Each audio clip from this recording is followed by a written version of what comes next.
Matilde naman, huwag ka na magselos. Ikaw naman talaga ang mahal ko. Ang totoo niyan, kaya ko ipagsigawan sa harap ng mga taon tungkol sa relasyon natin. Mahal ko si Kapitana. Mahal na mahal ko siya. Kaya kong iwanan ng asawa ko para sa kanya.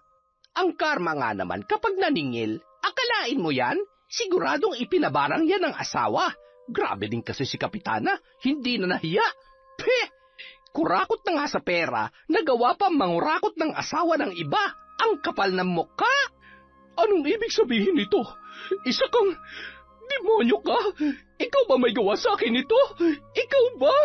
Oh, ako nga, Matilde. Bakit parang natatakot ka? Di ba matapang ka? Kasi sa pagkakaalam ko ay mamamatay tao ka naman talaga. Kung nagawa mong ipapatay ang mga magulang ko, sino pa? Sarili mong asawa? Eh di dapat punong-puno ng tapang yung katawan mo. Nasaan na ngayon? Bakit namumutla ka? Palalabasin pa naman kita dito kaya huwag ka mag-alala. Gusto ko lang ipamukha sa'yo ng harap-harapan ang kasamaan mo. Taon 2002. Samar, bandang 5:00 ng hapon. Patuloy pa rin ang malakas na buhos ng ulan. Katatapos lang mamahagi ni Aurora ng bigas at ilang delata. Kasama ang malalapit niyang kaibigan at kakilala. Madalas ay mga trabahante lang din nila sa kanilang sakahan ang mga naroroon. Nakasanayan na kasi niyang tumulong at mamahagi sa kanyang mga kabarangay, lalong-lalo na sa mga higit na nangangailangan. Yun ang turo at kinamulatan niyang gawin dahil sa kanyang tatay Tony na matagal ding nanilbihan bilang kapitan sa kanilang barangay. Dahil sa malubhang karamdaman ay hindi na yon tumakbo sa halalan, dahilan para mapalitan sa kanyang posisyon bilang punong barangay.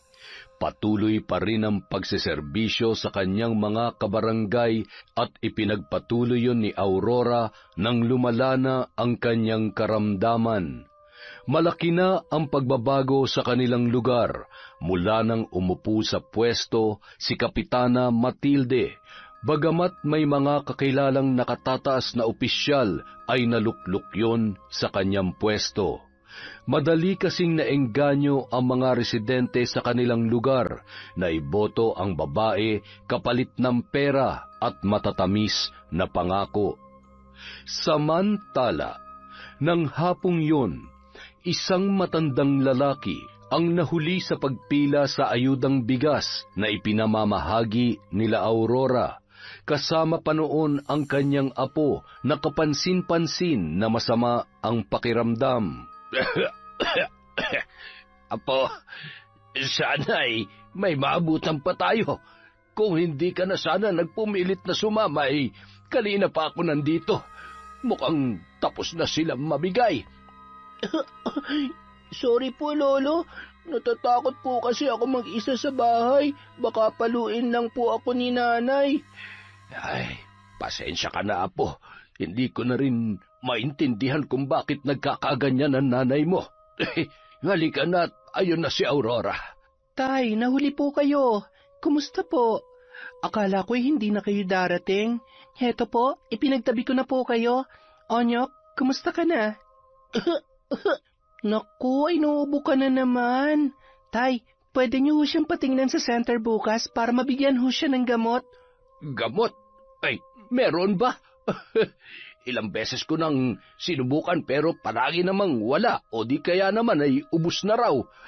Ay, mula na mapalitan ng kapitan dito sa atin ay napakarami na nagbago. Hayaan niyo po, pasasaan ba't may babalik natin ang nasimulan ni tatay? Konting taste na lang po. Bahagyang nakaramdam ng lungkot si Aurora dahil sa mga sinabi ng matanda. Yun ang isa sa mga dahilan kung bakit gusto niyan tumakbo sa papalapit na halalan. Hindi niya na masikmura ang kaliwat kanang daing ng mga tao. Nababatid niya na may katiwaliang nagaganap, ngunit wala siya sa posisyon at sapat na katibayan na pinanghahawakan maliban sa reklamo ng mga taong apektado. Ang ilan naman ay puring-puri si Kapitana Matilde. Pinipili lamang kasi nito ang mga taong alam niyang malapit sa kanya at yung iba naman ay kamag-anak nito. Kakatalikod lamang ng matanda at ng kanyang apo nang biglang kinapa ni Aurora ang kanyang bulsa at patakbong hinabol ang maglolo. Lolo, sandali lang po. Tanggapin niyo po ito. Kailangan niyo po ito pambili ng gamot ni Onyok. Mag-iingat ho kayo pag-uwi, ha? Nakakahiyaman ay hindi ko matatanggihan ito, iha. Maraming salamat. Sige ho, Lolo. Pauwi na rin po ako. Onyok, magpagaling ka, ha? Hinimas-himas niya ang buhok ng bata at nahihiyang ngumiti naman yun, sabay nagtago sa laylayan ng damit ng kanyang lolo. Habang kumakaway papalayo ang dalawa, ay napalingon si Aurora nang marinig ang isang pamilyar na boses mula sa di kalayuan. Napabuntong hininga na lamang ang babae. Natitiyak niyang mauuwi na naman sa bangayan ang kanilang pagkikita ni Sander. Nakaklase niya noong siya ay nag-aaral pa lamang sa elementarya at sekundarya. Noon pa man ay hindi talaga sila magkasundo ng binata dahil nayayabangan siya doon. Wala rin yung ginawa kundi asarin siya at pasaringan ng kung ano-ano. Nagpapakabayani na naman ang anak ng dating kapitan, ah. Hay, akalain mo nga naman, magiging magkalaban pala tayo sa darating na halalan. Sa tingin mo kapag tumakbo ko, mananalo ka pa kaya? Di tumakbo ka. Tutal dyan naman kayo magaling na mga lalaki. Tumakbo. Kung hindi ako nagkakamali, marami ka ng tinakbuhan katulad ng ginawa mo sa mga naging karelasyon mo. Che! Sus, ang sabihin mo natatakot ka lang. Alam mo naman na kamayan at ngitian ko lang ang mga taga rito ay nako, makita lang nila tong dimple ko, tong muscle ko, at malaki kong dibdib, siguradong... Anong akala mo sa pagkakapitan, ha? Pagmamacho dancer? Ganda ng katawan ng puhunan? Alam mo, napakaganda ng araw ko kanina, pero dahil sa'yo, wala na. Ay, nakakainis talaga. Tara na nga, umuwi na nga tayo. Ramdam ko na kasi ang malakas na bagyo na naligaw dito sa covered court. Buti naman at nararamdaman mo ako. Kapitana, huwag ka mag-alala. Sa'yo ang boto ko. Pero ang buong barangay, siguradong sa akin ang boto nila. Hindi na sumagot pa si Aurora. Inirapan niya na lamang ang lalaki. Sabay pa isa-isa na silang nagsialisan at ang iba naman ay masaya ring nakipagbiruan sa binata. Kilala rin kasi ang lalaki sa baryo, lalo na't katulad niya ay mahusay rin yon sa serbisyong publiko. Ilang taon na rin kasi yung nagtatrabaho bilang community development consultant sa kanilang lalawigan. Alam niyang may potensyal na maging leader ang binata, ngunit kapag naiisip niya kung paano siya niyayabangan noon ay nadidismaya siya. Ate Aurora, di ba kaklase mo yan nung elementary hanggang nung high school kayo? Oo, at mula nun wala rin siyang pinagbabago. Para pa rin kaming mga batang nagbabangayan. Ewan ko ba kapag nakikita ko siya, talaga namang kumukulo ang dugo ko. Gwapong-gwapo sa sarili at saksakan ng yabang. Alam mo, konting-konti na lang, gusto ko na siyang sikmuraan. Baka naman kasi may gusto siya sa'yo, ate. Hindi niya lang masabi, kaya, ayan, dinadaan na lang niya sa pang-aasar. Tapos ikaw naman, dinadaan mo sa galit-galitan. Aminin mo na, gwapo naman talaga si Kuya Sander at napakabait pa. Hoy, hindi ah. Kahit siya na lang ang nag-iisang lalaki sa mundo, no, never. Never ako magkakagusto sa Sander na yon. Isinusumpa ko. Kasabay ng mga salitang yun ay bigla silang napaatras. Nang biglang tumama ang kidlat sa poste, di kalayuan sa kanilang kinatatayuan. Kita mo, pati panahon hindi sumasang-ayon sa sinasabi mo, ate. Kumaway na papalayo ang binatang kausap niya. at siya naman ay nagpatuloy sa paglalakad papunta sa sakayan ng tricycle pauwi sa kanilang bahay. Siguradong nag-aalala na ang kanyang tatay Tony dahil unti-unti nang kumakagat ang dilim. Nang makarating sa bahay ay nagtaka siya dahil wala sa balkonahe ang kanyang ama. Sanay kasi siya na doon naghihintay ang kanyang tatay. Bigla siyang nakaramdam ng kakaibang kutob, kaya naman nagmadali siyang pumasok sa loob at tumuloy sa kwarto ng kanyang ama.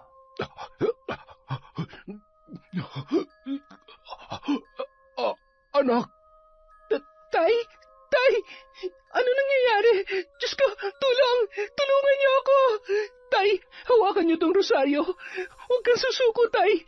Diyos ko, alam niyo po kung gaano kahalaga sa akin si tatay. Siya na lang po ang meron ako, kaya nakikiusap po ako. Huwag niyo naman po siyang kunin sa akin. Paulit-ulit na nag-usal ng dasal si Aurora na itinuro sa kanya ng isang albularyo na nanggagamot sa kanyang ama. Sa ilang albularyo na dinayo nila matapos hindi matukoy ng mga doktor ang totoong dahilan ng panghihina at pangangayayat nito, ay noon lamang nila nalaman na pinaglalaruan ang kanyang tatay ng isang mambabarang. Ngunit kung sino ay hindi pa rin nila yon matukoy. Maya-maya, halos mapuno na ang balkonahe sa dami ng taong sumaklolo sa kanila. Hinubad ng isang matanda ang kwintas ng San Benito at isinuot yon kay Mang Tony. Ilang sandali lamang ay humiyaw yon ng malakas at tumigil ang panginginig at panlilisik ng mga mata. Aurora, iha, ipapahiram ko muna yung kwintas sa tatay mo. Pero mas makabubuti kung mapapawalang bisa sa lalong madaling panahon ang sumpa na nakakabit sa kanyang katawan.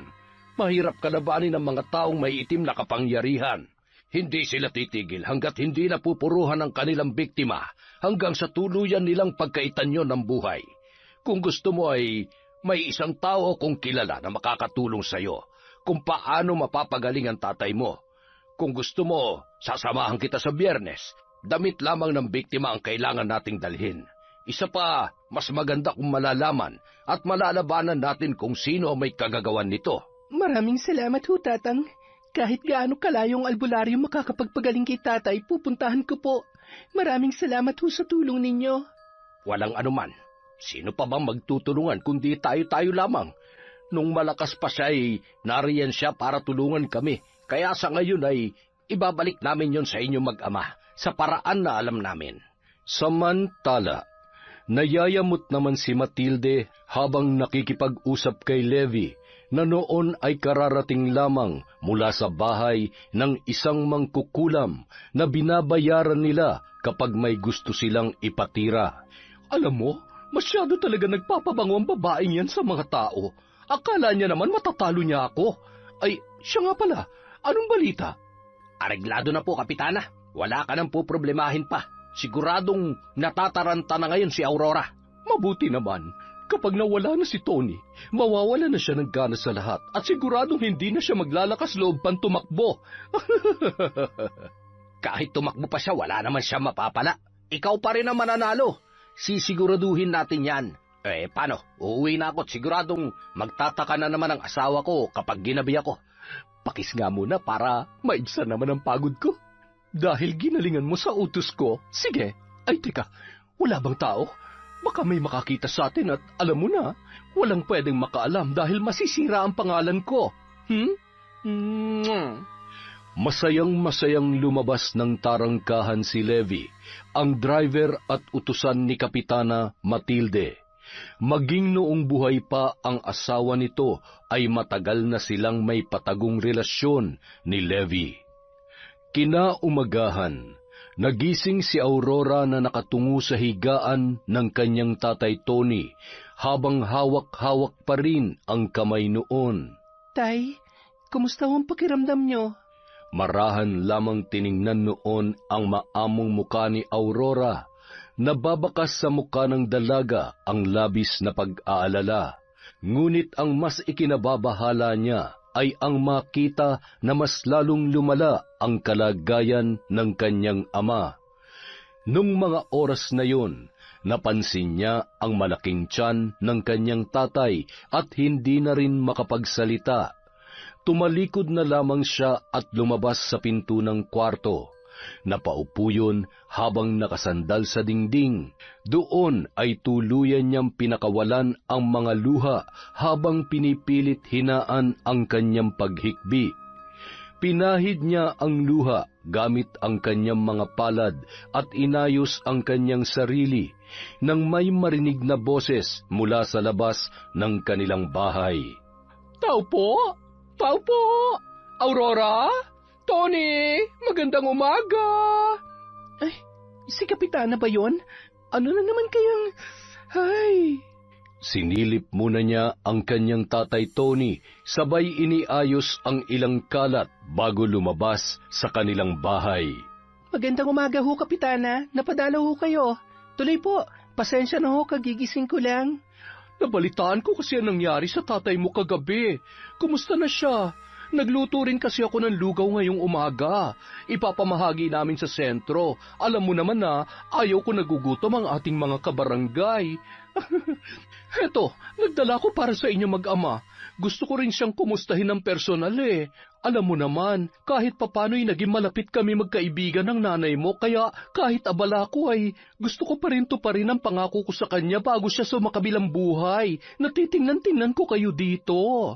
Nako, salamat ho. Tuloy po kayo. Hindi nyo naman na ho kailangan mag-abala. Lalo na't marami ho kayong kailangang asikasuhin. Marami hong problemang... Ay, may bako. Tutuloy ka ba sa plano mong pagkakandidato sa darating na halalan? Depende ho sa sitwasyon. Sa tingin ko ho ay mas kailangan ako ni tatay. Pero pinag-iisipan ko pa naman ho. Isa pa, kung gugustuhin kong tumulong, may posisyon man o wala, magagawa ko pa rin naman po yun. Hay, pinapahanga mo talaga akong bata ka. Ay siya, kanino ka pa ba naman magmamana kundi sa tatay mo? Salamat ho. Tuloy ho kayo sa kwarto. Mag-iinit lang ho ako ng tubig para makapagkape naman ho tayo. Habang nasa kusina si Aurora, ay nakangisi namang pinagmamasdan ni Matilde ang itsura ni Tony. Kumusta ka na, Tony? Grabe naman pala talaga ang nangyari sa'yo. Kung hindi mo lamang ako pinagtulakan noon, hindi sana tayo aabot sa ganito. Ginawa ko ng lahat para mahalin mo ko, pero paulit-ulit mo akong dinudurog. Akala ko nang mawala ng asawa mo, matututunan mo na akong mahalin, pero nagkamali ako. Hindi mo alam kung gaano yun kasakit. Para sa'yo, isa lang akong pagkakamali. Kung sa bagay, tama ka. Isa nga akong pagkakamali sa buhay mo dahil sisiguruhin ko na hindi mo na matatakasan yung sakit mo. Kapitana, magkape ho muna tayo. Okay lang po ba kayo? Umiiyak po ba kayo? Wala ito. Masyado lamang akong naawa sa kalagayan ng tatay Tony mo. Grabe, ang buhay nga naman. Huwag ka mag-alala't patuloy kong ipagdarasal ang kagalingan niya. Ikaw, mag-iingat ka rin palagi, ha? Ang dami mong pinagkakaabalahan. Baka mapabayaan mong sarili mo at magkasakit ka rin. Huwag naman ho sana. May awa ho ang Diyos. Hindi naman po ako nawawalan ng pag-asa na makakahanap din ako ng albularyo makakapagpagaling sa kanya. Albularyo? Sa kalagayan niya ngayon, sa tingin ko ay kailangan mo siyang patingnan sa mahusay na doktor. Baka may bukol siya sa loob ng tiyan. Kailangan ng operasyon para gumaling siya. Bagay na hindi magagawa ng isang albularyo. May nakapagsabi po kasi na posibleng mambabara nga may gawa nito kay tatay. Ang ipinagtataka ko lang, sa dami ng taong nagmamahal sa kanya, sino kaya ang walang pusong tao na nagpabarang sa kanya? Ay, wala naman po akong kilala na nakaalitan niya man lamang. Kilala niyo naman po ang tatay ko, ni minsan ay hindi naging ugali ang makipag-away. Nagpatuloy sa pag-uusap ang dalawa at maya-maya may kung sinong bumusinang sasakyan sa labas ng bahay. Nariyan yata ang driver ko. Sige, iha, babalik ako. Kung kailangan mo ng tulong ko, tawagan mo lamang ako o di kaya'y bisitahin mo na lamang ako sa barangay. At para hindi ka na maabala, kung may gusto kang ibahagi sa mga kababaryo natin, idirekta mo na lamang sa akin. Sige ho, Kapitana. May 5 sako pa ho ng bigas dito. Kapag abala po ako sa susunod na linggo, ipapahatid ko na lamang po sa barangay hall. Ay siya, sige iha. Maraming salamat, ha? Nang makasakay ay napahalakhak pa si Matilde sa loob ng sasakyan na sinabayan naman ni Levi. Narinig mo ba yung sinabi niya, Levi? Wala siyang kaalam-alam sa mga nangyayari. Kaya lang ay meron tayong problema. May plano siyang humanap na magaling na albularyo. Aba, hindi pwede yon. Hindi niya maaaring malaman ang totoo. Hindi na maaaring gumaling ang Tony na yon. Kapag namatay na si Tony, sigurado magmumukmuk na lamang siya sa isang tabi. Kung sakali man ay di siya naman ang isusunod natin. O di kaya ay kung sinong kumalaban sa akin. Hay, tara na sa barangay at siguradong simot na ang masarap na lugaw ng kanilang maganda at mapagmahal na kapitana. Kailangan mabango ang pangalan ko, kasimbango ng ginigisang luya. Nang makarating sina Kapitana Matilde at Levi sa may barangay hall, nagkakagulo naman ang lahat. Hoy! Kanina nabigyan na kayo ah! Paano ba bibigyan ng lahat kung kayo na lamang ng kayo? Pambihira naman oh! Ano bang pakialam mo? Kung gusto mo, pumila ka na rin ulit. Mrs., pangilan mo na ba yan, ha? Kayo mga nakapila, tingnan nyo mga katabi nyo, baka may mga nakalimang balik na dyan. O ayan, aalis na nga. Lugaw na nga lang ay pinagdadamot nyo pa. Saksakan naman ang tabang at wala man lamang akong makitang sahog. Tse! Abat, nanggigigil ako ah. Gusto yatang makatikim ng... Kapitana, relax ka lang. Ang daming tao. Bawal magalit. Sabi ko nga, ay siya, sige ayusin niyo ang pila ha, marami pa yan. Lahat naman kayong mabibigyan. Huwag magtulakan dahil sa walang sahog na lugaw ha, punong-puno yan ng pagmamahal. Araw ng Biyernes, ang araw kung saan pupunta si Aurora kasama ang isang matanda nilang kapitbahay sa isang magaling na albularyo sa kanilang karatig barangay. Aurora, nakahanda ka na? Kumusta ang tatay mo? Pwede ko ba siyang makita? Sige ho, Tetang. Tuloy ho kayo sa kwarto niya. Ha? Tony? Aurora! Aurora, ang tatay mo! Ano ho nangyari? Tay? Tatay? Hindi! Tay, gumising ka! Tatay! Napakademonyo na may gawa nito sa kanya. Ay, naku po, Diyos ko. Naway magkaroon ng kapayapaan ang kaluluwa ni Tony. Napakabuti niya at hindi niya dapat pinagdadaanan ito. Kailangan ko malaman kung sino may gawa ng lahat ng ito.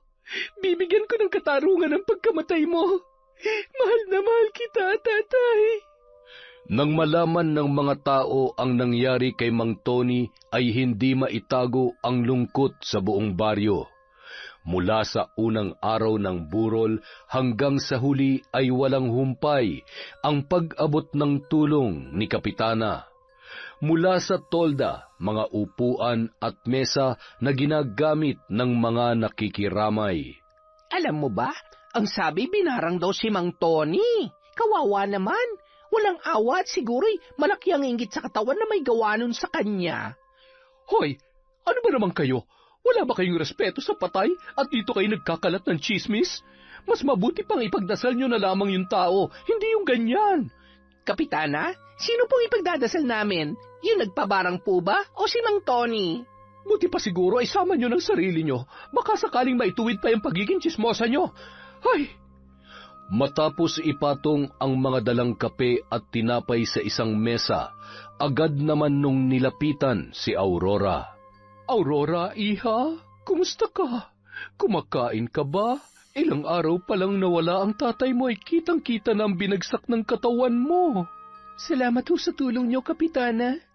Hanggang ngayon, hindi ko pa rin po kasi maintindihan kung bakit kailangan mangyari to kay tatay. Buong buhay niya, inalay niya sa pagsiservisyo at paggawa ng kabutihan. Wala naman siyang ibang gusto kundi ang makatulong sa mga taong taga rito. Kung sino man na may gawa nito sa kanya, sana lamunin siya ng konsensya niya. Wala siyang puso. Huwag ka nang umiyak. Huwag ka mag-alala. Nawala man ang tatay mo ay nandito pa rin naman kami mga malalapit na kaibigan niya para alalayan ka. Alam mo, magaling ka rin katulad ng tatay mo. Kaya nakikita ko na katulad niya, pagdating ng araw kapag handa ka na, magiging katulad ka rin niya. Habang nag-uusap ang dalawa, ay siya namang dating ni Sander. Inilagay nun ang bulaklak sa tagiliran ng kabaong at agad na lumapit kay Aurora at matipid na ngumiti, nagpaabot ng pakikiramay. Siya nga pala, Aurora, Kung nandito ka para asarin ako, o ano man ang iniisip mong kalokohan, wala ako sa wisyo para patulan ka. Huwag muna ngayon. Ay, ganun na ba ako kasama para sabayan ko yung pagdadalamhati mo? Nandito ako para taus-puso makiramay. Huwag ka nang iyak ng iyak. Tingnan mo, wala ka ng mata sa kakaiyak. Daig mo pang kinagat ng... Sabi ko naman, di ba? Huwag muna ngayon. Hindi mo ba nakikita? Pinaghampas ni Aurora si Sander sa braso, sabay mahigpit na lamang naniyakap ng binata ang dalaga. Napahagulgul na lamang yun at mahigpit na ring napayakap kay Sander. Oh, yan ang panyak. Huwag ka nang umiyak. Para ka namang baka na... Ay... O ayan, salamat ha. Umalis ka na at lalo lang sumasama ang loob ko. Baka hindi ako makapagpigil, ikaw naman ang sunod na paglamayan. Ay, napakasungit mo talaga sa akin. Sander, iho, mabuti pa, hayaan na muna natin siya mapag-isa. Gusto mo ba ng kape? Tinapay? Halika dito at magkwentuhan muna tayo. Kumusta ka na? Anong pinagkakaabalahan mo ngayon? Sa ngayon ho ay pinagpaplanuhan ko ng maayos kung anong mga proyekto at kakulangan dito sa barangay natin. Kapag pinalad ay gusto ko magamit ang mga kaalaman ko para guminhawa naman po ang baryo natin. Kung ganon, totoong nababalitaan ko na tatakbo ka bilang kapitan ng ating barangay. Kaya naman pala medyo hindi kayo magkasundo ni Aurora. Dahil ba magiging magkalaban kayo kung sakali? Ay siya, kung sino man ang palarin sa ating tatlo, maluwag na lamang nating tanggapin. Isa pa, iisa lang naman ang ating hangarin para sa mga kababaryo natin, di ba? Tama po kayo. Yun po ang dapat natin pagtuunan, hindi ang personal na mga kagustuhan natin. Kailangan po natin ng malaking pagbabago. At isa na po dun ay ang pumili ng nararapat at may sapat na kaalaman kung paano mapapaunlad at matutulungan ang mga taga rito. Sige ho, Kapitana. Mauna na ho ako at marami pa ho akong dapat asikasuhin. May trabaho po ako bukas eh. Abat, matalas talaga ang tabas ng dila ng batang yon. Narinig mo ba yung sinabi niya, Levi? Pinatatamaan niya yata ako, hindi ba? Hindi naman siguro, Kapitana. Baka naman tinamaan ka lang sadya, kaya... Halika na, umuwi na tayo. Kailangan ko na simulan ng panibago kong plano. Maya-maya na. Hinihintay ko pa yung niluluto nilang sopas. Amoy masarap eh. Pero mas masarap ka pa rin. Ay, gusto mo yata talagang tamaan itong kamao ko, ha? Nang tumalikod ang dalawa, sinundan naman yun ng tingin ng ilan sa mga naroroon. Alam niyo si Kapitan, tsaka yung Levi, parang may napapansin ba kayo? Oo naman, halata naman eh. Buti hindi silosa ang asawa ni Levi kasi kung nagkataon siguradong gulo yan. Siguradong masasabunutan niyang si Kapitana Matinde. Matilde. Grabe ano? Ang lakas ng loob. Ay, ang bababoy. Samantala, nakatanaw si Lolo Boyet sa kalsada habang hinihintay ang kanyang apong si Sander. Bagamat may edad na ang kanyang apo, ay hindi siya kampante na lumalabas yon ng mag-isa sa gabi. Maya-maya, bigla namang gumuhit ang ngiti sa kanyang labi nang tumigil ang isang tricycle sa tapat ng kanilang bahay. Apo, kumusta ang lakad mo? Kumusta si Auring? Nakausap mo ba siya? Okay naman po, Lolo. Katulad ng dati.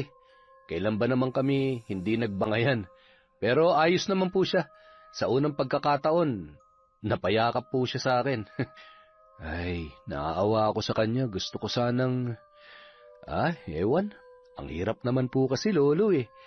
Ay, hanggang format, pagyayabang lang talagang kaya mo eh. Abay, galing-galingan mo naman. Hindi ako nagpalaki ng duwag at torpe. Huwag mo naman sanang sayangin ang pagiging magandang lalaki na ipinamana ko sa'yo. Makakahanap din po ako ng tamang pagkakataon, Lolo. Sa ngayon, kailangan ko munang isipin kung paano unlad at magiging payapa ang baryo natin.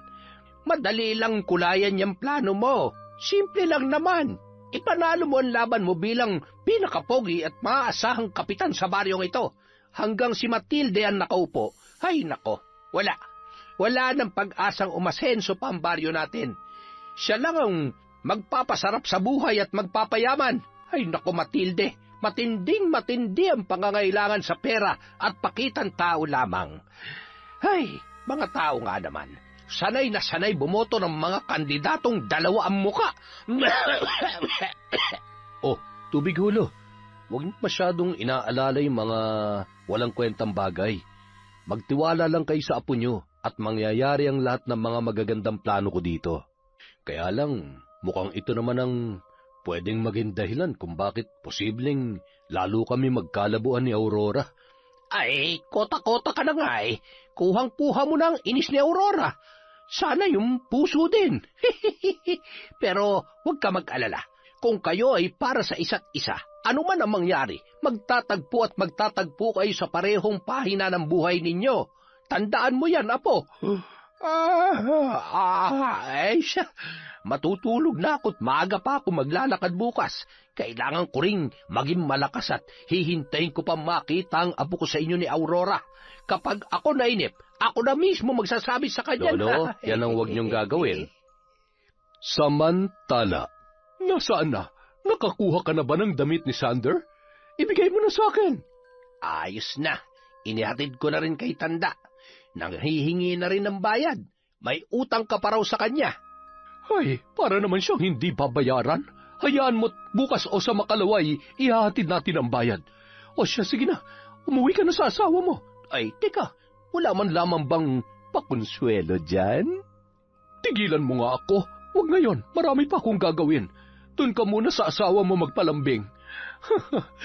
Ay, makapagpahinga na nga. Nakakapagod maging magandang kapitana ng baryong ito. Ay. Kinabukasan, halos lahat ng mga taga-baryo ay nakilibing bilang pagpapakita ng pakikidalamhati para kay Mang Tony. Labis naman nagpapasalamat ang dalaga sa pagmamahal at pakikiramay ng mga tao para sa kanyang ama.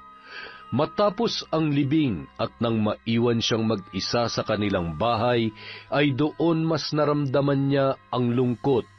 Muling humagulgol ang dalaga dahil sa nangyari sa kanyang ama. Habang patuloy ang pag-agos ng kanyang luha, nakasalampak sa sahig at yakap-yakap ang larawan ng kanyang tatay. Itinungo noon ang ulo sa tagiliran ng kanyang kama hanggang sa tuluyan na yung nakatulog. Nang sumapit ang gabi, pinuntahan ni Aurora ang matanda na kasama niya sa pagpapagamot sa kanyang tatay Tony. Kailangan ko po ang tulong ninyo. Gusto ko pa rin po malaman kung sino nagpakulam kay tatay. Sabihin niyo na lang po sa akin ang lugar na dapat kong puntahan at kung anong dapat kong gawin para hindi ko na kayo maabala pa. Iha, baka mauwi lamang sa mas nakakatakot pang mga pangyayari kapag nalaman mo ang katotohanan. May mga pagkakataon na kailangan na lang nating idaan sa limot ang lahat. Idaan sa limot? Hindi ho ako mapapanatag kung hindi ko mabibigyan ng katarungan ng pagkamatay ng tatay ko. Kung meron man dapat mamatay, yun ay ang tao may gawa noon sa kanya. Sila dapat. Ay, kumalma ka muna, Iha. Huwag kang magpadalos-dalos sa mga desisyon mo. Huwag kang masyadong magpadala sa galit na nararamdaman mo. Hindi makakabuti na makipag-ugnayan ka sa mga taong may kakaibang kapangyarihan, lalo na kapag punong-puno ka ng galit. Sige na, umuwi ka na muna at kailangan mo ng sapat na pahinga upang malinawan ang iyong pag-iisip. Tila wala sa sariling naglakad papaalis si Aurora. Magulo ang isip at umupo yun sa harap ng kanyang mesa. Inaalala ang mga panahon na sabay at masaya silang kumakain na magkasama ng kanyang yumaong ama. Wala sa sarili na sumandok ng kanin sa kanyang pinggan at kumain habang napapangiti at napapaiyak dahil hinding-hindi niya na maririnig pa ang mga pangaral at kwento ng kanyang tatay Tony. Samantala, 3:00 ng madaling araw, nagising si Sander na pawis at tila ba hinahapo. Napahawak siya sa kanyang dibdib at pinipilit na umubo nung mga oras na yon. Mabigat ang kanyang paghinga na animoy kapus na kapus sa hangin. Pinilit nitong tumayo at tumungo sa kusina para uminom ng tubig. Nagmamadaling naglagay ng tubig sa baso at akma pa lamang siyang iinom nang mabitawan niya ang baso at napasigaw sa sobrang sakit ng kanyang ulo. Ramdam niya na animoy may tumutusok na bagay sa kanyang bungo. Naririnig niya ang malakas na bulong at kahindik-hindik na halakhak ng isang babae. Tama na! Wag! Aray! Sino ka? Sino ka? Ay, ano yon? Sander, apo, ikaw ba yan? Ay, ano nangyayari sa'yo? Ang sakit, Lolo. Hindi ko na po kaya. Sander, apo, gumising ka! Ay, naku po, Diyos ko! Dumudugo ang kanyang ilong at may tumubong malalaking pantal sa kanyang katawan. Ay, hindi maaari. Kinukulam ata ang apo ko. Ay, gumising ka! Anong gagawin ko? Ay, teka, kailangan mong anting-anting na ito bilang proteksyon sa kung sino mang nilalang ang may kagagawan nito sa iyo, apo. Ay, naku po, Diyos ko! Kinaumagahan, napabalikwas si Sander nang mapansin na nakahiga siya sa pahabang upuan sa may kusina, habang nakaupo naman ang kanyang lolo sa isang upuan sa kanyang tagiliran, na noon ay tulog na tulog. Bakit kaya ako nandito? At saka... Lolo, bakit naman dito tayo natulog? Ay, buti naman at nagkamalay ka na. Kumusta ng pakiramdam mo? Akala ko nananaginip lamang ako, Lolo. Totoo pala ang lahat ng yun? Anong gagawin ko, Lolo? Paano mawawala ang mga pantal na ito? Paano ako makakapasok sa trabaho kung ganito karami ang... Ay, buti na lamang at nawala ang pananakit ng ulo mo at pangangatin ng mga pantal na yan dahil sa suot mong kwintas. Ngunit ang magiging problema natin ay siguradong hindi titigil ang isang mangkukulam o mambabarang na may gawa niyan hanggat hindi kanya nasasaktan ulit. Gagawa at gagawa siya ng paraan. Ang ipinagtataka ko lang ay kung sino may gawa nito sa iyo, apo. May nakaaway ka ba sa tingin mo na malaking-malaki ang galit sa iyo para ipakulam o ipabarang ka? Lolo naman, isa lang naman ang kaaway ko, si Aurora lang at... Teka, hindi nga kaya siyang may gawa nito sa akin? Ba't hindi imposible? Hindi mo tinatantanan dyan sa pambubwisit mo eh. Alam mo, yun ang sinasabi ko sa iyo eh. Lalo na ngayon may pinagdadaanan siya, binibigyan mo pa ng problema. Sabihin na natin na naiinis o talagang galit siya sa akin, pero hindi naman dapat ganito, Lo. Hindi na makatarungan to. Saan ka pupunta? Sander! Kakausapin ko lang si Aurora. Wala siyang karapatan na gawin sa akin to. Sander! Hoy! Nalintikan na. Magiging totohanan na nga ata ang away ng dalawa. Paano kung hindi naman talaga si Aurora? Ay, pambihira naman talaga itong apo ko. Napailing-iling na lamang ang matanda habang tinatanaw ang kanyang apong papalayo. Samantala, sakay ng tricycle ay nagmamadaling bumaba at iniabot ang pamasahe sa driver. Mabilis na pumasok sa tarangkahan ng bahay ni Aurora na noon ay papaalis para hanapin ang isang albularyo na makakatulong sa kanyang problema. Napalingon yun nang makita ang nanlilisik na mga mata ni Sander habang naglalakad papalapit sa kanya. Anong ginagawa mo dito? At bakit? mga yan? Bakit ang dami mong pantal? Pwede ba wag ka na nga magmaang-maangan na parang hindi mo talaga alam kung ano nangyayari sa akin? Ano? Ano bang sinasabi mo at bitawan mo nga ako? Aminin mo, pinakulam mo ba ako? Ano? Wag mo akong pagbibintangan.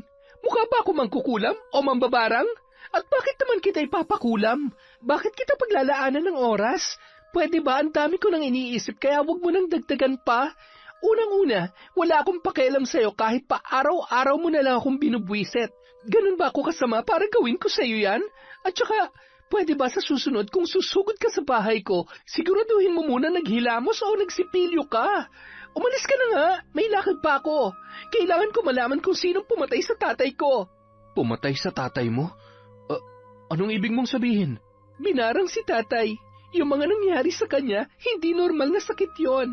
Hindi kaya iisa lang ang may gawa nito? At kung sino man yun, dapat ko rin malaman kaya sa ayaw at sa gusto mo, sasama ako sa'yo. Di ba?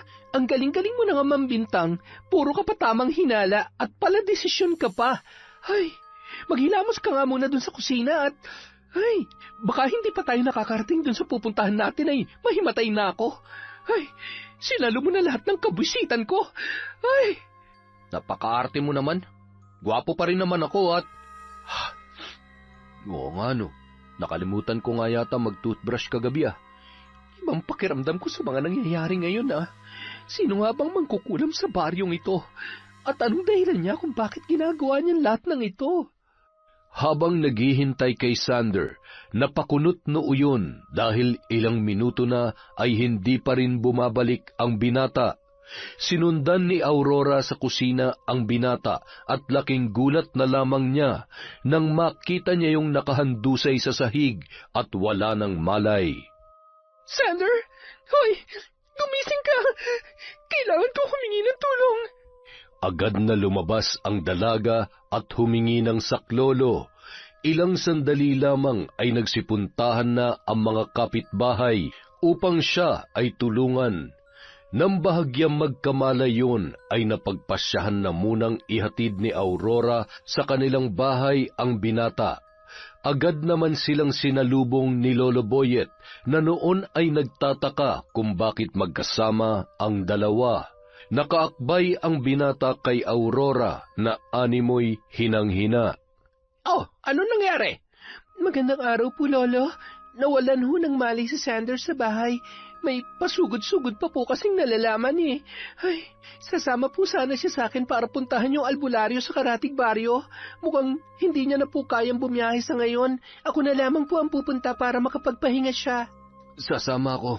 Kaya ko. Paano ako makakasiguro na wala kang kinalaman sa nangyayari sa akin? Malay ko ba kung ipinapakulam mo talaga ako? Ganon. Alam mo, Sander, kung talagang galit na galit ako sa'yo at gusto ko may mangyaring masama sa'yo, di sana pinabayaan na kita kanina. Alam mo, sumusobra ka na talaga. Palibhasa. Tumigil na kayo sa pagbabangayan. Sasamahan ko na kayo para sigurado. Hindi na rin kailangan pa magsayang ng panahon. Bago pa mahuli ang lahat ay kailangan na mawala ang sumpa ng lintik na mangkukulam na may gawa niyan sa'yo. Samantala, mahal kong kapitana, may maganda akong balita sa'yo. Ano bang magandang ibabalita mo sa akin? Pagkakaperahan ba natin yan, ha?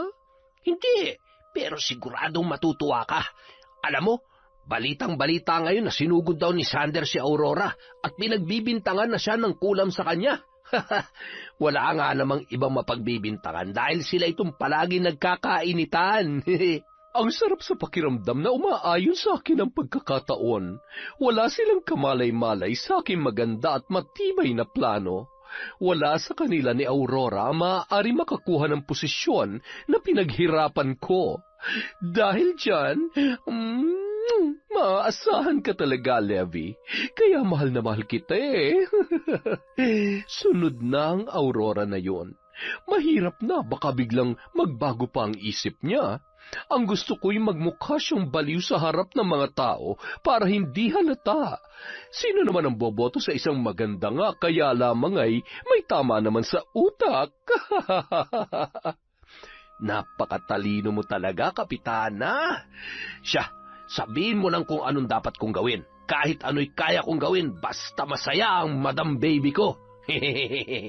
Sa kabilang banda, matapos ang mahigit 1 oras na biyahe sakay ng jeep, bumaba sila sa isang alanganing lugar at nilakad ang matarik at madamong daanan. Nagtanong-tanong sila sa mga paisa-isang taong kanilang nakakasalubong. Sige lang ho, diretsuhin nyo lang po yan, tapos kanan. Yung nag-iisang bahay po doon, ang bahay ni Lola Feli. Mag-iingat po kayo dahil medyo masungit ho ang matandang hinahanap ninyo.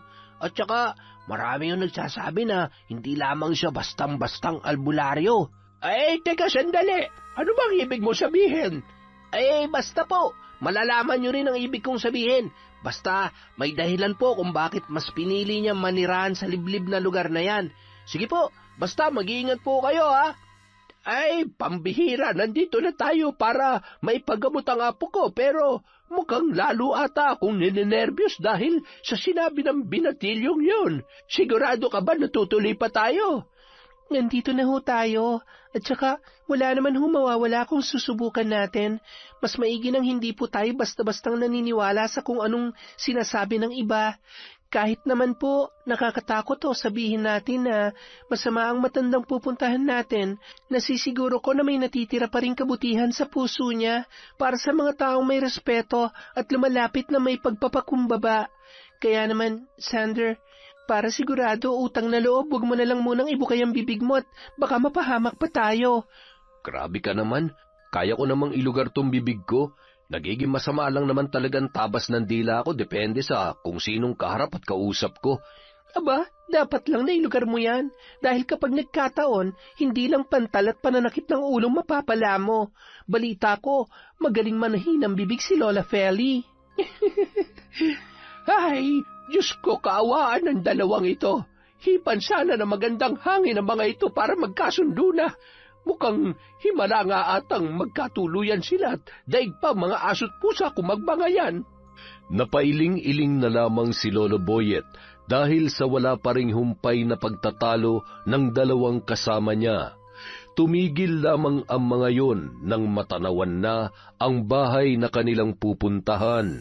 Prakakakakakakak! Yan! Magpakabusog kayo! Teka, may mga tao yata. Mga asong to, may mga tao nga.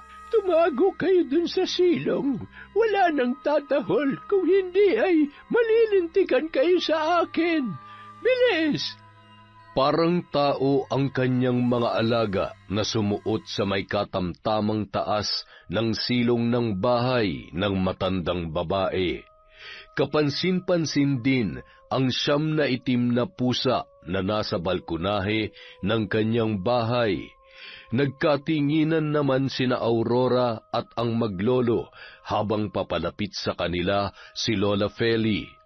Mababakas sa mukha noon ang malaking peklat na animoy nasunog.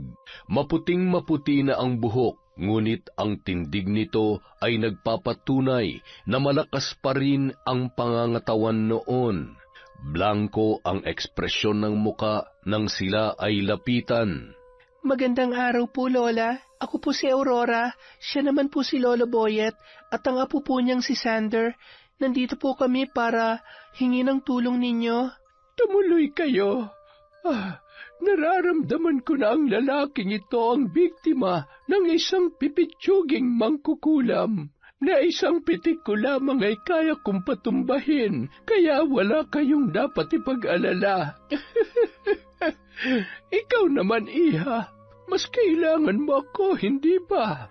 Pero hindi ito ang tamang pagkakataon para pag-usapan ang gusto mong mangyari. Marunong po ba kayong magbasa ng... Oo, anumang tumatakbo dyan sa isip ninyo ay kaya kong unawain at sabihin sa inyo ng harapan. Isa yan sa abilidad ko para malaman kung anong klase ang taong nasa aking harapan. Mag-iingat ka, Aurora. May isang tao na nais ding magtangka sa buhay mo. Isang tao na may kaugnayan sa lahat ng masalimuot mong nakaraan. Halika dito, Pogi. Lumapit ka. Ano bang gusto mong gawin ko sa mangkukulam na may gawa sa iyo nito? Mangkukulam na mukhang pera. Paglalaruan natin siya at tuturuan ng leksyon. Wag na po. Basta gumaling lamang po ako. Sapat na po yun. Hindi naman na po kailangan gumanti. Masyado ka namang mabait. Alam mo, kapag hindi mo pinutulan ng sungay ang mga taong katulad nila ng mas maaga, ay darating at darating ang araw na susunggabang kanila. Kailan ka kikilos kapag huli na ang lahat? Kung wala ka ng lakas para lumaban pabalik? Sapat nang malaman namin kung anong dahilan niya para gawin ito sa aking apo. Nang sa gayon ay makahingi kami ng paumanhin kung sakali mang may nagawa siyang kamalian sa kanya. Habang nag-uusap sila, ay bigla na lamang tumakbo sa labas si Aurora. Napakunot-noo ang matandang babae at sinundan yun. Gumapang si Aurora sa lupa na animoy nawawala sa kanyang sarili. Bigla na lamang yung tumayo at nagpalingon-lingon na animoy takot na takot, tinatakpan ng tainga, pawis na pawis at bumubulong-bulong ng mga salita. Sino kayo? Huwag kayo nalapit sa akin. Huwag sabi. Lumayo kayo. Lumayo kayo, sabi. Pangit kayo. Ha? Ano pong nangyayari? Ito na nga ba ang sinasabi ko? Pinaglalaruan na rin siya. Tulungan niyo kung may pasok siya sa loob. Gagamitin natin ang pagkakataong ito para mapaamin kung ano ba talaga ang dahilan kung bakit kinukulam niya kayo. Isa lamang ang mangkukulam na nambibiktima sa inyo. Nagwawala si Aurora nang hinawakan nila yun.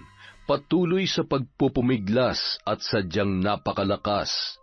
Nang maipasok na sa loob ng bahay, minabuti na lamang nila na itali muna si Aurora sa isang papag upang hindi makawala at maisagawa ng maayos ang ritual. Pakawalan niyo ako dito, mga baliw! Tanggalin niyo to! Ano ba? Papatayin ko kayo! Lolo, bakit nagkakaganyan si Aurora? Mukhang sinapian siya ng masamang nilalang. Hawakan niyo ang kandilang ito. Pumikit lamang kayo at wag kayong didilat upang makita ninyo ang katotohanan. Agad noong sinindihan ang mga kandila, itinapat ang kamay ni Lola Feli sa katawan ng dalaga na patuloy pa rin sa pagsigaw. Kulay puti na ang mga mata noon at patuloy pa rin sa pagbigkas ng mga kahindik-hindik na salita. Matapos umusal ng mga kakaibang salita ay bigla na lamang nanghina si Aurora. Sino ka? Sabihin mo sa akin ang dahilan kung bakit mo pinahihirapan ng dalagang ito. Magsalita ka. Sabihin mo ang totoo, kung hindi ay hindi ako magdadalawang isip na tuluyan ka. Ibabalik ko sa iyo at sa pamilya mo ang lahat ng sakit na ikinabit mo sa iyong mga biktima kapag hindi mo sinabi ang pakay mo sa kanila. Ano? Wag, maawa ka. Sasabihin ko na ang totoo. Si Kapitana Matilde at ang kabit niyang si Levi ang nag-uutos sa akin. Binabayaran nila ako para kulamin ang mga taong gusto nilang ipakulam. Kailangan ko lang gawin to dahil kailangan ko ng pera. Ano pa? Maliban sa kanilang dalawa, sino pa ang mga kinulam mo? Sino? Bilisan mo ang sagot mo at ayaw ko ng sinungaling at pinaghihintay ako. Siya ang dahilan kung bakit namatay ang nanay at tatay ni Aurora. Ako rin ang kumulam sa kanila. Pinatay ko ang mga magulang ni Aurora at gusto niyang ganun din ang gawin ko sa babaeng ito, pati kay Sander, dahil ayaw niya matalo sa darating na eleksyon. Itigil mo na ito, maawa ka. Nahihirapan na ako. Kapag hindi mo tinigilan ang mga batang ito, hindi lamang basta-bastang sakit ang mararanasan mo. Gigilitan kita ng leeg gamit ang aking kapangyarihan. Gagapang ka sa lupa at magmamakaawa habang unti-unti kang magiging alikabok. Naiintindihan mo ba yan? Oo, pangako. Hindi ko na sila gagambalain pa. Bigyan mo lamang ako ng pagkakataon na mabuhay. Hindi pa ako maaaring mamatay. Kailangan ako ng pamilya ko. Takot ka naman palang lintik ka. Ang lakas ng loob mong mangkulam ng mga inosenteng tao. Aurora! Mahina pang katawan niya. Mamaya ay magkakamalay na din siya. Nawala na ho ang mga pantal ko. Sana nga ay tuluyan na kaming tigilan ng mangkukulam na yon. Ay, hindi ko inaasahan na si Kapitana ang dahilan ng lahat ng to dahil lang sa kagustuhan niyang manatili sa pwesto. Ay, napakagahaman talaga ng babaeng yon. Hindi na makatarungan ang ginagawa niya. Humanda siya sa akin. Akala niya ba'y palalampasin ko ang ginawa niya sa inyo ni Aurora? Wala siyang puso. Huwag ka na magtapang-tapangan, tanda. Sa lagay kapag ikaw naman ang sunod na pinakulam niya, siguradong hindi mo na matatagalan. Ako na ang bahala. Minsan mas maiging magpanggap na hindi nyo alam ang mga bagay-bagay, habang akala niya ay malaya niya kayong napaglalaruan. Ano na lamang ang mararamdaman ni Aurora kapag nalaman niya na lahat na nangyari sa mga magulang niya ay kagagawan ng walang pusong kapitana na yon? Ay, punong-puno ng kasakiman ang puso ng kapitana na yan. Sarili niya lamang ang kanyang iniisip. Nabubuhay sa sariling kasinungalingan. Ang hindi niya alam na sa ginagawa niya ay siya rin naman ang mapapahamak.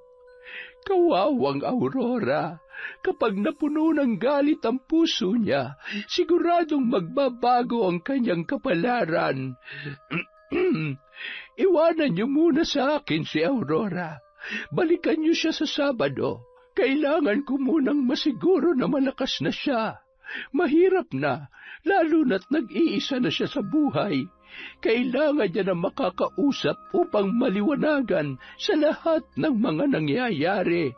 Hindi niya ito kakayanin na mag-isa. Salamat sa tulong ninyo. Susunduin namin siya rito. Maraming salamat po talaga. Heto, tanggapin niyo po ito bilang hindi naman kailangan ng kabayaran. Ginagawa ko ito dahil ito ang tama at nararapat. Masama man ako at alagad ng demonyo kung ituring, ngunit ito ang tanging paraan para maituwid ko ang baluktot na kaisipan ng karamihan. Isang matamis na ngiti ang itinugon ni Sander kay Lola Feli. Pagkatapos ay tuluyan na silang nagpaalam ng kanyang Lolo Boyet.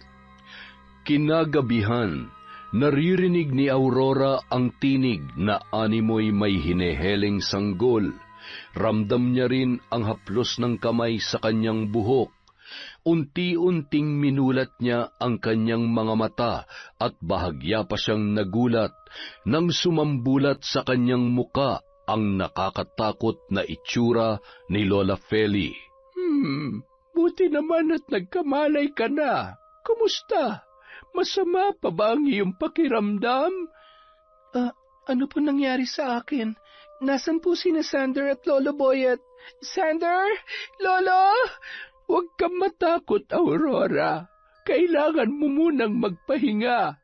Huwag kang mag-alala dahil babalikan ka nila dito. Marami tayong dapat pag-usapan. Panahon na para alamin at harapin ang katotohanan. Anong katotohanan? Ano po ba talaga ang nangyayari? At saka, bakit ako may pasa sa mga kamay ko? Tinali niyo po ba ako? Oo, dahil kinakailangan. Sinapian ka ng mangkukulam na inutusan ng inyong kapitana. Siya ang nag-utos na ipakulam kayo ni Sander.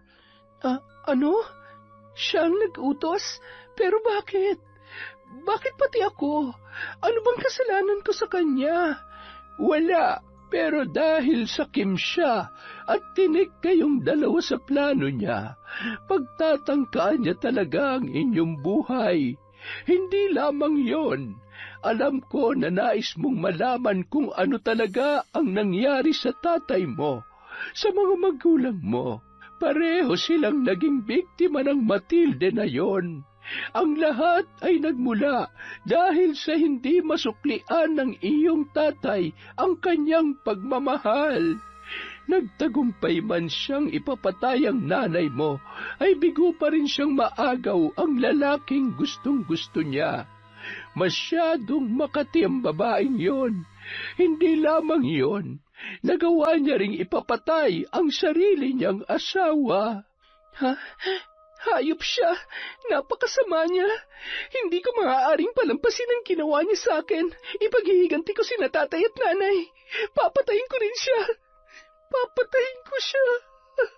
Kaya kitang tulungan kung paano tuturuan ng leksyon ng babaeng yon. Sa isang kondisyon, ipapasa ko sa iyo ang aking kaalaman. Ang kailangan mo lang gawin ay yakapin ang kapangyarihan na maaaring tumulong sa iyo upang manggamot at mag-alay ng kamatayan. Magagawa mong maghiganti ng hindi namamalayan ng kahit na sino man, kahit pa ng iyong kaaway.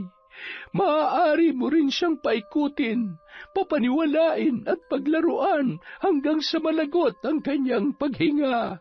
Paano ko gagawin yon? Paano ko magkakaroon ng kapangyarihan na barangin ang hayop na yon? Kukunin ko ang buhay niya. Wala siyang karapatang maging masaya. Wala. Tama yan.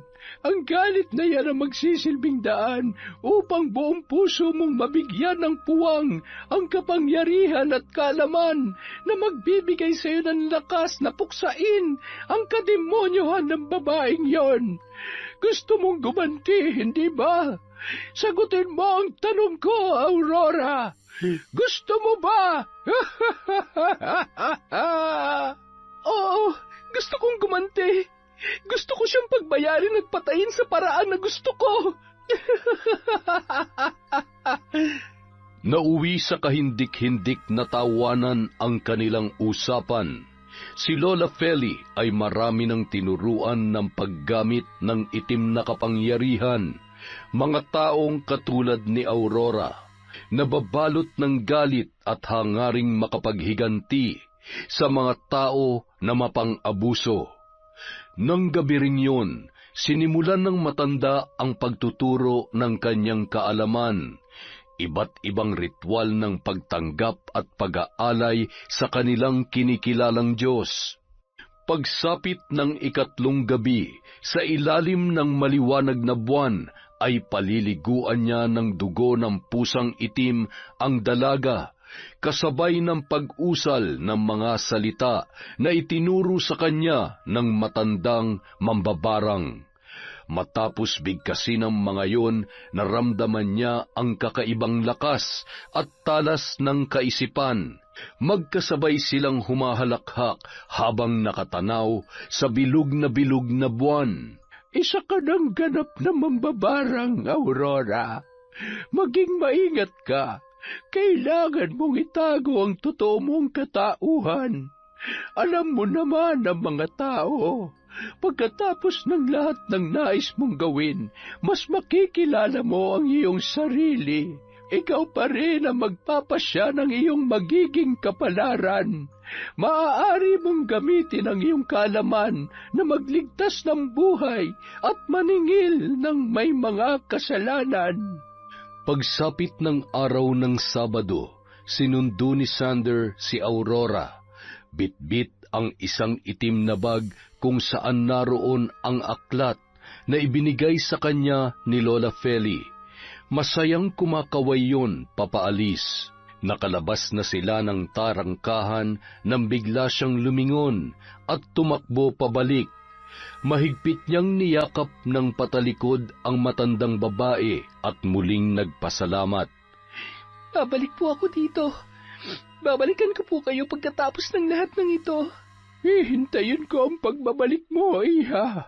Sige na, lumakad ka na't hinihintay ka na ng kapalaran mo. Ay, ni Sander. Kayo po talaga? Nararamdaman ko ang malakas na koneksyon na nag-uugnay sa inyong dalawa. Nakikita ko ang magandang kapalaran na naghihintay sa kanila. Sana ay sundin nila ang kanilang mga puso at bigyan ng pagkakataon ang isa't isa. Hindi pa man nakakalayo ang dalawa ay agad na napansin ni Sander ang bitbit na bag ng dalaga. Teka, parang wala ka namang dalang ganyang bag nung pumunta tayo kay Lola Feli. Ano ba laman yan? Ito? Mga halamang gamot. Nagpaturo ako na manggamot para naman makatulong ako sa mga taga sa atin. Alam mo naman, nasa sentro pa ang ospital, malayo. Kung may alam tayong alternatibong paraan, makakatulong tayo sa mga hindi inaasahang sitwasyon. Siya nga pala, sinabi niya ba sa'yo ang totoo? Yung tungkol kay Kapitana? Oo, alam mo, hindi ko inaasahan na magagawa niya yon. Oo, nakikita naman natin kung ano mga kakulangan at iba pang anomalya sa barangay. Pero, yung ipakulam niya tayo? Grabe, ganun na ba talaga siya kasama? Kung nagawa niyang ipapatay ang mga magulang ko, sa tingin ko, wala talaga siyang takot. Mukhang laro na lang sa kanya ang paggawa ng masama. Ilang taon niya munang pinahirapan ng nanay at tatay ko bago niya tinuluyang patayin. Ay, sa ngayon mas makakabuti kung iiwasan ko na lang siya. Bahala ng karmang maningil sa kanya. Sander, tumuloy ka sa pagtakbo bilang kapitan. Kailangan ka ng mga kabarangay natin. Seryoso ka ba dyan sa sinasabi mo? Oo, seryoso ako. Mas malawak ang kaalaman mo sa pagpapatakbo ng isang komunidad. Hindi naman sapat ang kagustuhan kong tumulong. Iba pa rin kung talagang ikaw ang mananalo. Susuportahan na lang kita. Mas malaki ang tsansa na may panalo natin ang hinaing ng mga kababaryo natin. Hanggat sa Kim ang nasa pwesto, siguradong paasahin niya lamang sa mabulaklak na salita at matatamis na mga pangako ang mga tao. Nagpatuloy pa sa pag-uusap ang dalawa hanggang sa tuluyan na silang nagkasundo sa suhestyon ni Aurora. Samantala, Ano? Nawawala ang kukulam na yon? Bakit? Hindi ba't may utang pa nga tayo sa kanya? Nagtanong-tanong ka ba kung nasaan na sila ngayon? Wala nga nakakaalam. Hindi naman daw nila nakita na umalis. Siguro'y may pinagtataguan. Baka may utang, kaya ayun, tinakbuhan na lang.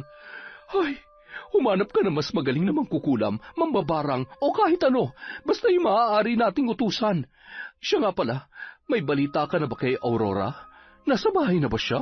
Sarado raw ang bahay nila. Baka may pinuntahang kamag-anak sa Maynila o kung saan. Ano? Hindi niya man lamang naipagdasal ang kaluluwa ng kanyang ama. Ay, inuna pa ang paglalakwatsa. Naku, pero kung nagawa ni Tanda ang ipinag-uutos ko, ibig sabihin ay posibleng kung saan-saan na siya nagpapalakad-lakad ngayon. Kasi nga, baka kung saan na napadpad dahil wala sa katinuan. Ano sa tingin mo? Hayaan mo na yun, Kapitana. Basta ang alam natin, siguradong wala ka nang makakalaban pa. Sabi ko, puruhan na ang Sander na yun eh. Ilang araw ko na rin hindi nakikita, kaya malamang sa malamang ay nalalantang gulay na rin yun sa ngayon. Hehehe. Makalipas ang isang buwan, habang nasa labas ng barangay hall si Matilde ay agad niyang tinawag ang isang tanod upang usisain kung saan nanggagaling ang mga tao. Kanina ko pa napapansin ang mga yan. Ano bang meron? Ano naman ang laman ng mga bitbit nilang plastik? Bigas ho yun at mga gulay. Mukhang bagong ani na naman si Aurora kaya namimigay na naman. Napakabait talaga niyan. Manang-mana kay Mang Tony pati dun sa nanay niya. Maganda na, mabait pa. Sayang nga ayaw niya na raw tumakbo bilang kapitan. Anong ibig mo sabihin? Bakit hindi ba sapat ang serbisyo na binibigay ko? Aba, nagtanong pa talaga. Hindi naman ho sa ganun. Ang ibig kong sabihin ay katulad ninyo ay maaasahan din naman po siya. Ay siya, sige. Sandali lang at uuwi muna ako sa bahay. Levi, aalis muna tayo. Wala naman akong dapat asikasuhin dito. Ay, nakakabagot ang araw na ito. Agad siyang sumakay sa sasakyan at mabilis naman yung pinaandar ni Levi. Hindi yun nagsasalita na animoy wala sa sarili. Hoy, ano ka ba? Kanina pa ako nagsasalita dito. Hindi mo ba ako naririnig? Ha? Abat? Ano yun? Pasensya na. Masakit kasi ang ulo ko at hindi ko maintindihan kung anong nangyayari sa akin. Ay, kagabi pa ito. Nahihirapan na nga akong matulog eh. Pinapakulam na rin yata ako ng misis ko. Ay, kailangan natin magdoble ingat. Lintik kasi mga tsismosa at hindi itikom ang mga bunganga nila eh. Natuto na tuloy magselos ang asawa ko. Ay, ayusin mo yan. Hindi tayo pwede mag-iskandalo dahil kapag nagkataon masisira ang pangalan ko sa mga tao. Baka bigla na lang akong sugurin at sabunutan. Bagong unat pa naman tong buhok ko, sayang naman. Alam mo, bakit kasi hindi pa natin ipakulam ang asawa mong wala namang kwenta? Hindi ba't sabi mo ako ang mahal mo? Aba, kesa mapahamak tayo, mas mabuti pang patahimikin na natin. Ipatira na natin dun sa mambabarang na nahanap mo. Hindi naman yung kakayanin ng konsensya ko. Isa pa, naging mabuting asawa naman siya sa akin noon, kaya matapos yung marinig, biglang nag-iba ang ekspresyon ng muka ni Kapitana. Agad na bumaba ng sasakyan at padabog na isinara ang pinto.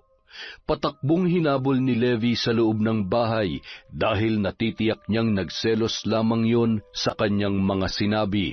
Matilde naman, huwag ka na magselos. Ikaw naman talaga ang mahal ko. Ang totoo niyan, kaya kong ipagsigawan sa harap ng mga tao tungkol sa relasyon natin. Mahal ko si Kapitana! Mahal na mahal ko siya! Kaya kong iwan ang asawa ko para sa kanya! Ano? Hoy, itigil mo yan! Bumalik ka nga dito? Nababaliw ka na ba? Bakit mo hinuhubad ang damit at salawal mo? Levi, bumalik ka dito! Humahalakhak na lumabas sa bahay ni Kapitana ang lalaki. Halos mamatay sa katatawa ang mga nakakakita kung paano pinagsisigawan ang mga kalokohang ginagawa nila ng Kapitana. Nababatid nilang wala sa tamang pag-iisip ang lalaki.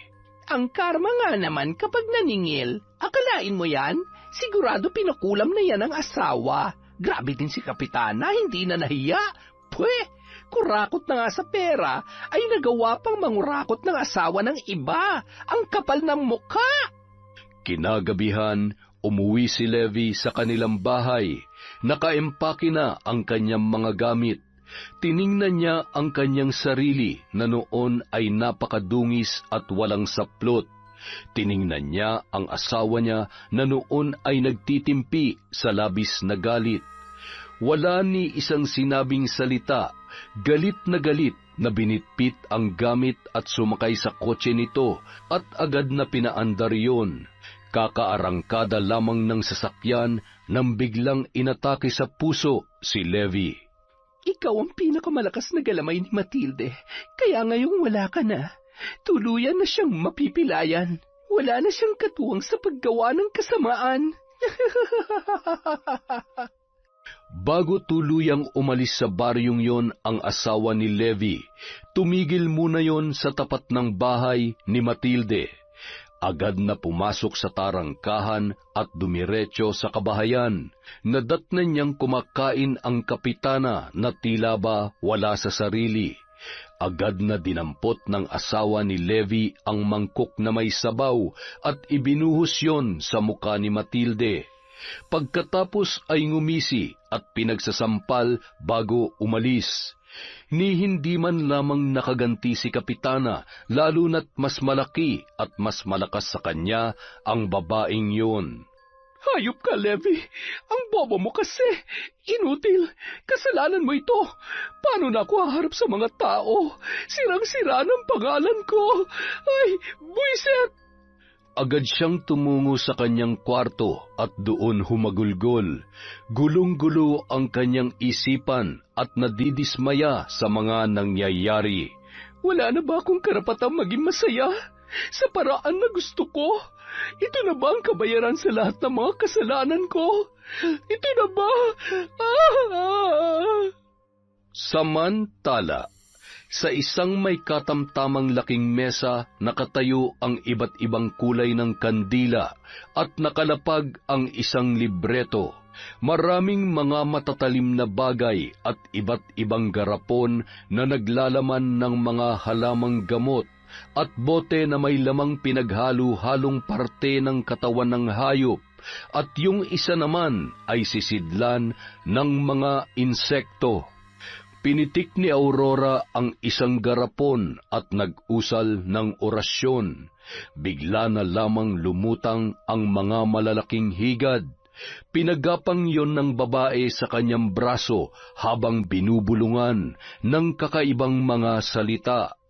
Huwag niyo siyang tatantanan. Iparamdam niyo sa bawat parte ng kanyang katawan ang mapanakit at makakatinyong balahibo. Gusto kong mabaliw siya sa labis na pangangati.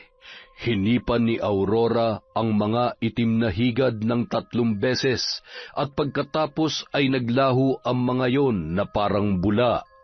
Sa kabilang dako, mahimbing nang nakatulog si Matilde dahil sa kanyang mga problema. Dahan-dahan niyang iminulat ang kanyang mata nang maramdaman ang kung anong gumagapang sa kanyang talampakan. Tumutusok ang mga balahibo sa kanyang balat, napakusot pa yun ng kanyang mata nang makita ang napakaraming higad na hindi niya malaman kung saan nagmumula. Napalundag yon at tatakbo pa sana nang bumagsak sa kanya ang sandamakmakpang mga higad mula sa kisame ng kanyang bahay. Halos mahimatay yun sa takot at hindi makalabas ang boses kahit buong lakas na siyang sumisigaw. Ilang sandali lamang ay biglang nawala ang mga higad. Napalitan yon ng napakaraming galis na nagnanaknak. Halos masuka siya sa sarili niyang amoy. Tumakbo yon papunta sa unang palapag ng bahay at nagpasya na sanang lumabas para humingi ng tulong nang biglang namatay ang ilaw. Dahilan para gumulong yon sa hagdan. Pagbagsak niya sa baba ay may malamig na kamay na humila sa kanya. Rinig na rinig niya ang boses ni Tony at ang asawa nun na humahalakhak habang pinipilipit ang mga daliri niya sa magkabilang paa. Sa sobrang sakit ay tuluyan niya nang napakawalan ang kanyang boses. Tama na! Patawarin niyo na ako! Huwag niyo akong papatayin! Pakiusap! Huwag! Samantala, habang nakapatong sa mesa ang bungo at manika na pinapatakan ni Aurora ng kandilang itim, patuloy yun sa pag-usal ng paulit-ulit na mga salita. Tagaktak ang kanyang pawis at nagngangalit ang ugat sa kanyang leeg. Nakabuka ang palad habang nakaluhod. Ramdam niya ang lakas ng kakaibang enerhiya habang patuloy na isinasagawa ang pambabarang kay Kapitana. Walang-wala pa yan sa sakit na ipinaranas mo sa mga magulang ko. Ngayon, gusto kong harap-harapang sabihin sa'yo na ako ang magiging mitya ng kamatayan mo. Ninakawan mo ako ng pagkakataon na makasama ang nanay at tatay ko, kaya nanakawin ko rin ang ambisyon mo na magpakasasa sa pera na hindi para sa'yo at posisyon na hindi nararapat sa katulad mong abusado. Napakawalang hiya mo, kaya kahit mamatay ka, walang papatak na luha para sa'yo. Magmamakaawa ka pabalik sa'kin. Magmamakaawa ka, Kapitana. Kinaumagahan, nagising si Kapitana na nagnanaknak ang mga sugat sa iba't ibang parte ng kanyang katawan. Lumobo ang kanyang tiyan na 69 na buwan ng buntis. Humarap sa salamin at sinuklay ang kanyang buhok. Nagulat siya nang maramdaman niya ang malambot na pagsama ng mahaba niyang buhok sa kanyang suklay. Nang tingnan niya ang kanyang sarili sa salamin, ay napahiyaw ang Kapitana. Nanginginig ang kamay at natataranta na naghanap ng balabal na gagamitin upang takpan ang kanyang ulo. Agad na sumagi sa isip niya si Aurora ng mga oras na yun. Ilang linggo na rin na may nakakapagsabi na marunong na rin ang dalaga sa panggagamot, kaya tumungo siya sa bahay ni Aurora sakay ng tricycle. Pagbaba pa lamang ay pilit yung kinikilala ng mga nakakita. Kapitana, ikaw ba yan? Ano nangyari sa'yo? Buntis ka? Ay nako, biro mo ka na buntis ka pa ni Levi? Bakit? Ay, ang dami mong sugat. Nabubulok na. Tumakbo ang kapitana papasok sa tarangkahan ng bahay ni Aurora na noon ay nasa balkonahe, nakangisi at tila ba hinihintay ang babae. Kapitana, kumusta ho kayo? Ano nangyari sa tiyan nyo? Wala na ho ata kayong mapaglagyan ng pera ng barangay. Itinago nyo na dyan sa tiyan nyo? Mabigat ba? Ano bang sinasabi mo, Aurora? Alam ko na matutulungan mo ko. May kakilala ka bang albularyo? Saan ka ba nagpagamot nung... ang ibig kong sabihin ay kung saan mo natutunan ang panggagamot. Halika, sumama ka sa akin, Kapitana. May ipapakita ko sa'yo. Agad namang sumunod yun sa loob ng isang kwarto. Doon ay nakita niya ang mga may sindipang kandila at iba't ibang gamit sa pambabarang. Anong ibig sabihin nito? Isa kang demonyo ka! Ikaw ba may gawa sa akin nito? Ikaw ba? Oo, ako nga, Matilde. Bakit parang natatakot ka? Di ba matapang ka? Kasi sa pagkakaalam ko ay mamamatay tao ka naman talaga. Kung nagawa mong ipapatay ang mga magulang ko, sino pa? Sarili mong asawa? Eh di dapat punong-puno ng tapang ang iyong katawan. Nasaan na? Bakit namumutla ka? Palalabasin pa naman kita dito kaya huwag ka mag-alala. Gusto ko lang naman ipamukha sa'yo ng harap-harapan ang kasamaan mo. Hawak ang manika ay pinaglaruan niya ang kapitana. Sinasaktan ang sarili. Hinihipan ni Aurora ang tiyan ng manika kaya napapagapang sa sakit ang babae na noon ay tila ba mawawalan na ng malay. Pagkatapos tusukin ng karayom ang tiyan ng manika ay bumalik na sa normal ang tiyan ng kapitana. Tumayo yun at dinampot ang bungo, sabay binasag sa sahig. Pagbagsak noon ay napahawak siya sa kanyang ulo. Napaluhayon sabay humiyaw dahil sa sakit. Ayan, sinaktan mo ang sarili mo. Baliw, yan talaga napapala ng mga paladesisyon na tao. Ay, hindi ko makakalimutan ang ginawa mo sa akin. Pinaikot mo ako sa pagbabait-baitan mo, pero isa ka palang traidor. Wala kang kasing sama. Ngayon, paglabas mo sa tarangkahan ng bahay ko, magsisimula na ang buhay na pinapangarap mo. Tutuparin ko ang habang buhay mong pagpapantasya sa mga bagay na hindi mo na maaabot. Palalayain ko na ang baryong ito sa kamay ng isang magnanakaw at abusadong lider na tulad mo. Bibilang ako ng 10. Kapag nakalabas ka sa bahay, matutupad ang hiling mo. Pero kung hindi, bye-bye. Bye-bye na. 1, 2, 3. Takbo na, dali! Takbo! Walang kasing bilis na tumakbo palabas si kapitana. Dumaan yon sa nag-uumpukang mga tao at gustong makipagkamay. Nagsitakbuhan papasok ang mga tao dahil sa pandidiri sa kanyang sugat at masangsang na amoy. Ilang saglit pa, nakasalubong niya si Sander na papunta sa bahay ni Aurora. Nang mamukaan ang binata ay labis ang pagtataka ng kapitana. Bakit nandito ka? Dapat patay ka na! Patay ka na! May multo! May patay na naglalakad! Magtago kayo! Ano nangyari sa kanya? Ay, kapitana, talagang muntikan mo na akong mapatay. Bakit kaya nagkaganon yun? Maayos pa naman siya noon nakaraan. Ay, ang buhay nga naman. Mukhang totoo yata ang karma. Tumuloy ang binata sa paglalakad. Dumiretso yon sa loob ng bahay ni Aurora.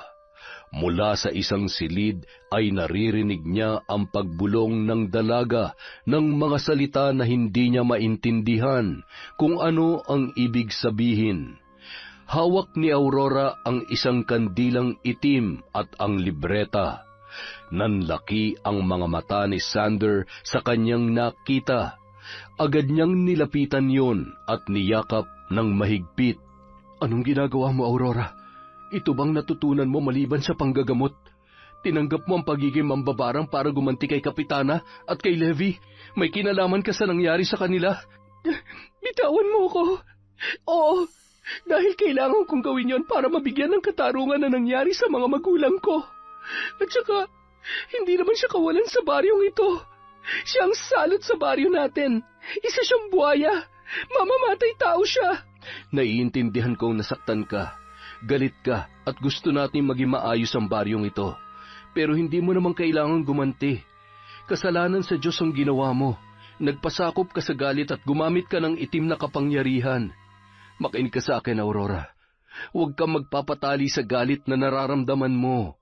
Dahil sa kanya mag-isa na lamang ako.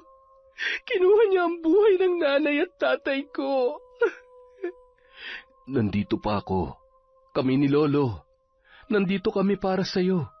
Kahit hindi tayo magkasundo, susubukan kong intindihin ka. Huwag mo lang maramdaman na mag-isa ka. Bitiwan mo na yan. Kailangan mo magpatawad at makalimot. Diyos ang kailangan nating kapitan, hindi ang itim na kapangyarihan. Mahigpit na yumakap si Aurora kay Sander. Nung mga oras na yun ay napagtanto niya na tama ang binata.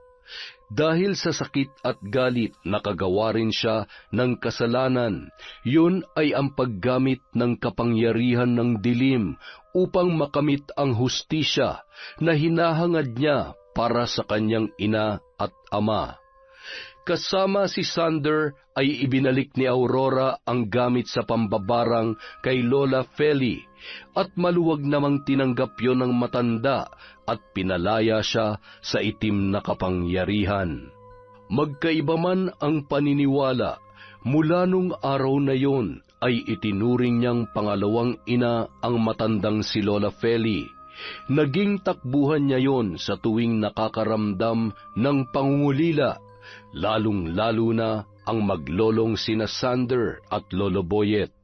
Sa araw ng halalan ay ipinanalo ng mga tao si Sander sa tulong at suporta ng kanyang kasintahan na si Aurora. Naging katuwang niya ito upang bigyan ng panibagong pag-asa ang kanilang mga kababaryo na minsang naging biktima ng mapang-abusong kapitana. Yon, ang lupit na naman ng kwento natin, mga kaibigan. Maraming salamat po sa walang sawang pagsuporta sa Kwentong Enteng. Yung shoutout natin sa susunod na upload na ulit. Maraming salamat po ulit. Mag-iingat po kayong lahat.